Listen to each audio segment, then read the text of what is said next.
On March 28, 2007, Circuit City called 3,400 of its store employees into morning meetings across the country. These weren't underperformers. They weren't people who had failed their reviews. Circuit City's own spokesman confirmed it publicly. The decision had nothing to do with performance. These were the company's most experienced workers, people who had been there for years, who knew the products, who knew the customers, who knew how to close a sale on a $2,000 television. They were fired specifically because they were too good, too experienced, too expensive. Circuit City called them overpaid. Workers earning $10.50 to $11.59 an hour. They were escorted out of the stores the same morning, replaced immediately by new hires with no sales experience at lower wages. Circuit City's stock rose 2% that day. Wall Street approved. 18 months later, Circuit City filed for bankruptcy. 16 months after that, on March 8, 2009, the last Circuit City store turned off its lights for good. 567 stores, gone. 34,000 jobs, gone. 60 years of American retail history, gone. And for 15 years, the world has told the same story. Best Buy killed Circuit City. The rise of online retail made them obsolete. They were too slow to adapt. That story is incomplete, and the part that's missing is the most important part. Circuit City didn't lose to Best Buy. Circuit City destroyed the one competitive advantage that could have saved them. And they did it in a single morning in front of cameras, while their own analysts watched in disbelief. This is the billion-dollar autopsy of Circuit City, and the cause of death began the moment they decided their most experienced people were a liability instead of an asset. The rise to understand what Circuit City destroyed, you need to understand what they had built. Samuel S. Wurtzel was vacationing in Richmond, Virginia in 1949 when he stopped in for a haircut. Chatting with his barber, he learned that WTVR, the first commercial television station in the South, was about to go on the air. Wurtzel immediately saw what nobody else had seen yet. If people in Richmond were about to start watching television, they were going to need televisions, and nobody was selling them. He moved his family from New York to Richmond and opened a small TV store on West Broad Street. He called it Ward's Company, an acronym of his family's initials: W for Wurtzel, A for his son Alan, R for his wife Ruth, D for his son David, S for Samuel himself. The timing was perfect. Television exploded across America in the 1950s, and Ward's grew with it.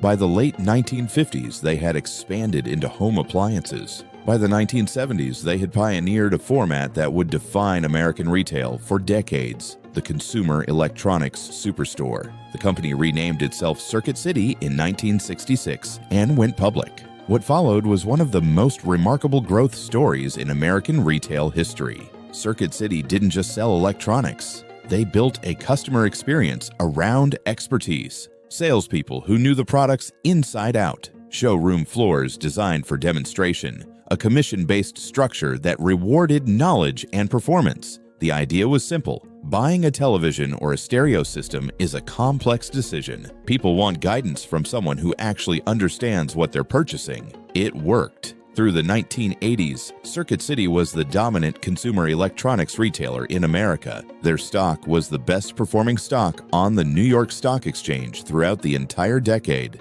delivering over 9,000% returns to shareholders between 1982 and 1999. By the 1990s, they had expanded to over 600 stores nationwide. They created CarMax, applying the same big-box superstore model to used car sales, which became immediately successful. They had 60,000 employees and were generating revenues approaching $12 billion annually at their peak. They were so confident in their model that in 1993, when a scrappy Minneapolis retailer called Best Buy started moving into their markets, Circuit City responded by cutting prices in every shared market. They believed they could outspend any competitor. They were right for a while. Then they started making decisions that nobody, not analysts, not investors, not even their own executives looking back, has ever been able to fully explain.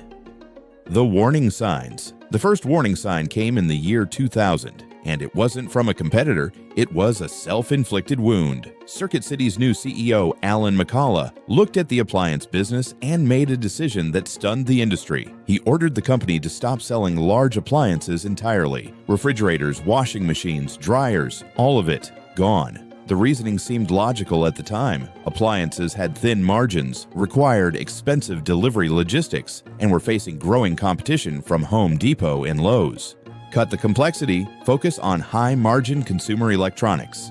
What McCullough didn't see, or chose to ignore, was that Circuit City had been the second-largest appliance retailer in the United States in 1999, generating nearly $1.6 billion from appliance sales alone, and that the mid-2000s residential housing boom was about to drive appliance sales to record levels. Home Depot and Lowe's absorbed that business. They never gave it back. Warning sign number 2 came in 2002. Circuit City spun off CarMax, its most profitable and fastest-growing division, as an independent company. The logic was again defensible. Let both companies focus and grow independently. But what left with CarMax wasn't just a profitable business.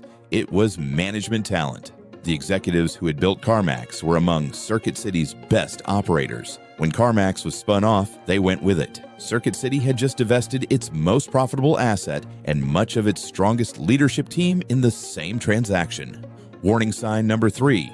Best Buy was winning the war for customer experience, and Circuit City wasn't noticing. Best Buy had eliminated commissions from its sales floor in 1989. The effect was immediate. Customers felt less pressured, browsed longer, and trusted the environment more. Best Buy embraced DVD technology in 1997, while Circuit City was still invested in DiveX, a competing format that failed commercially. Best Buy launched Geek Squad in 2002, building the country's leading electronics service brand. By 2007, Geek Squad revenues were projected to top $1 billion.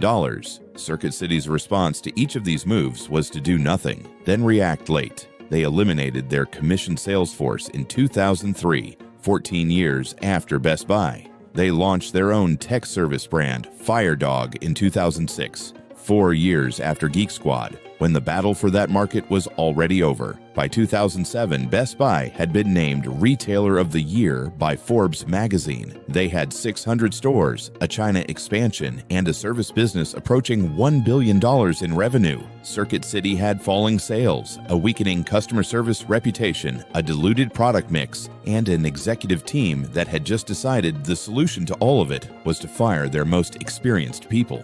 The breaking point. March 28, 2007, the decision that made everything else irreversible. Circuit City CEO Philip Schoonover, who had joined from Best Buy in 2004 and been named one of Businessweek's worst managers of 2008, announced the company was immediately terminating 3,400 store employees. The public statement was extraordinary in its honesty. Circuit City spokesman Bill Cimino told reporters directly, it had nothing to do with their skills or whether they were a good worker or not. It was a function of their salary relative to the market.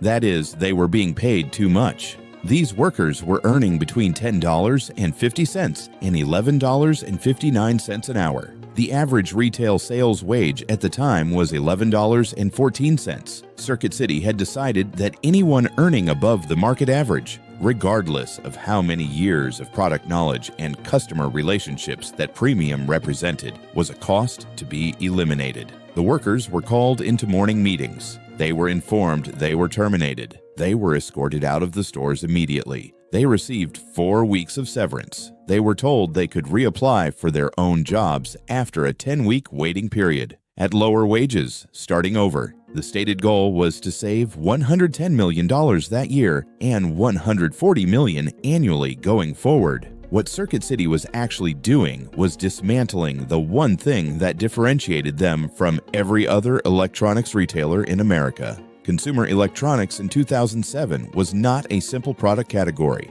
Flat-screen televisions, home theater systems, computers, cameras. These were high-consideration purchases where the average customer needed guidance. The difference between a knowledgeable, experienced salesperson and a new hire with no experience was the difference between a customer who bought and a customer who left. Analysts said so immediately. Bernard Baumol of the Economic Outlook Group called the strategy quite cold and warned that knowledgeable customer service was exactly how Circuit City was supposed to compete against Walmart and online retailers. Retail analysts told the press the move could backfire severely, that employee morale would collapse and customers would notice. They were right on both counts. Customers at Circuit City stores began noticing that staff couldn't answer their questions. The Washington Post reported customers wandering around, unable to find help. Online forums filled with complaints about Circuit City's deteriorating service. The people who had made Circuit City's customer experience worth visiting were gone,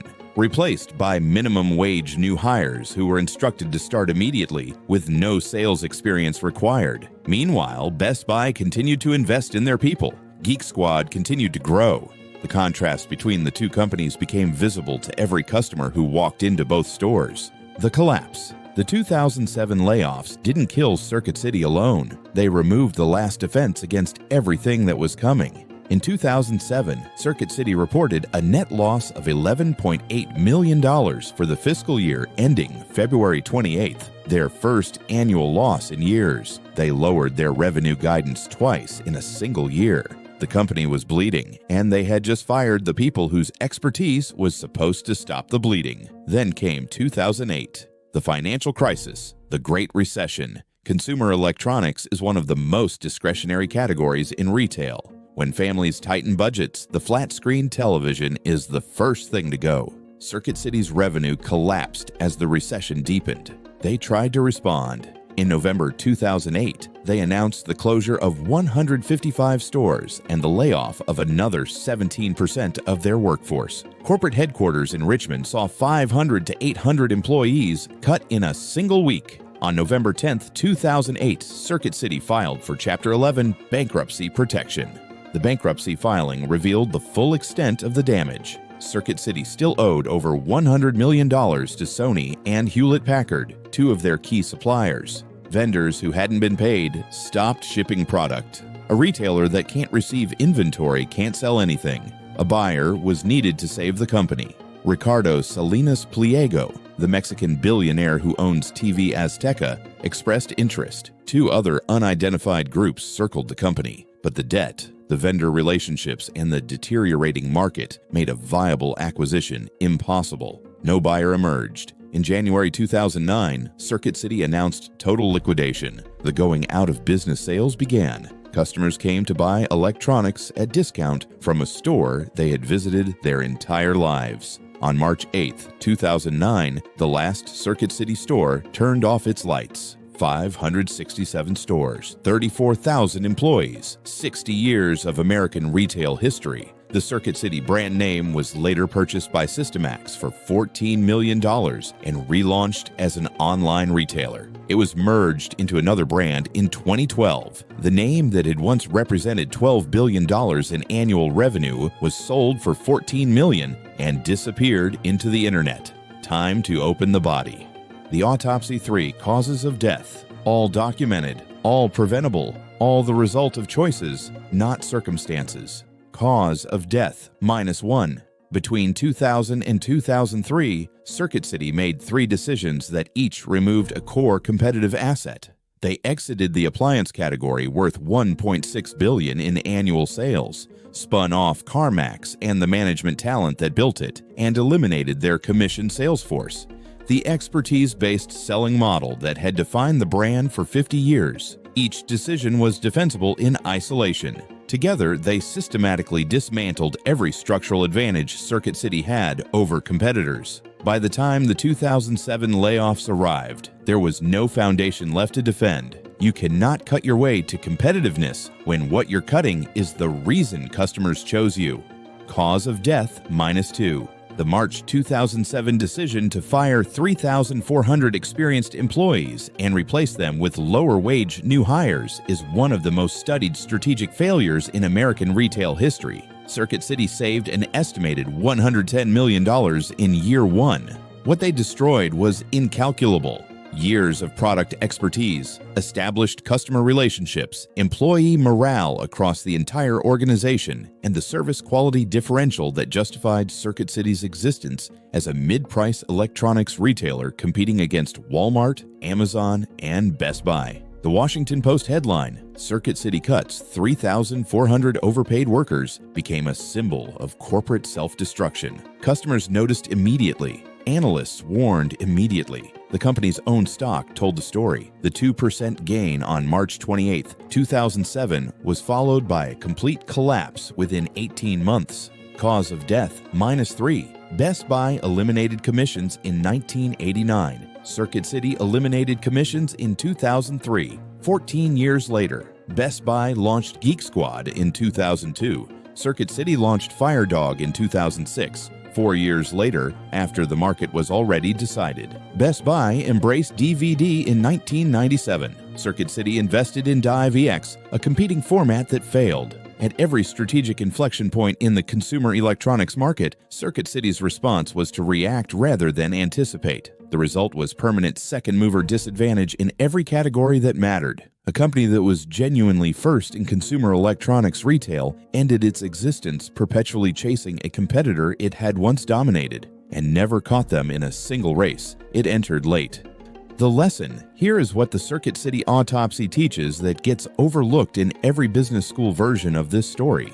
The 3,400 employee firings are always framed as a cost-cutting decision. They were not. They were a strategic decision about what kind of company Circuit City was going to be. A company that competes on expertise needs people with expertise. A company that competes on price needs the lowest cost structure. Those are two different companies, and you cannot transition from one to the other by firing the people who represent what you used to be, especially when the replacement hires are not being trained to deliver what the customer needs. Circuit City made the transition from expertise to price without ever building the low-cost structure that price competition requires. They fired the experts but didn't become Walmart. They cut service quality but didn't become Amazon. They ended up in the worst possible position. No expertise, no price advantage, no differentiation of any kind. The second lesson is about reaction versus anticipation. Best Buy beat Circuit City in every category, not because Best Buy was smarter, but because Best Buy moved first. Geek Squad, DVD adoption, commission elimination. Best Buy made each of these moves when the opportunity was open. Circuit City made each move after the window had closed. In a market that moves fast, being right too late is the same as being wrong.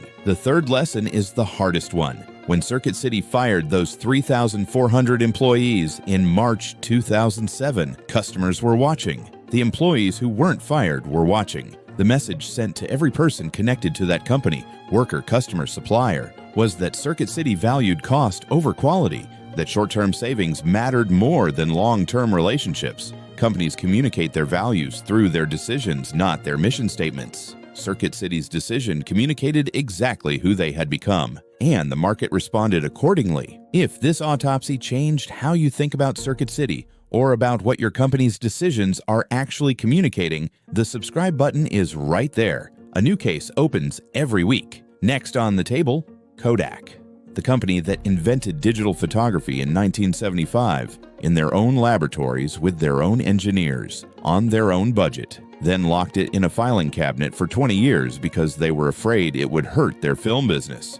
The technology that killed Kodak was built by Kodak. That is the autopsy we're opening next. We'll see you in the autopsy room.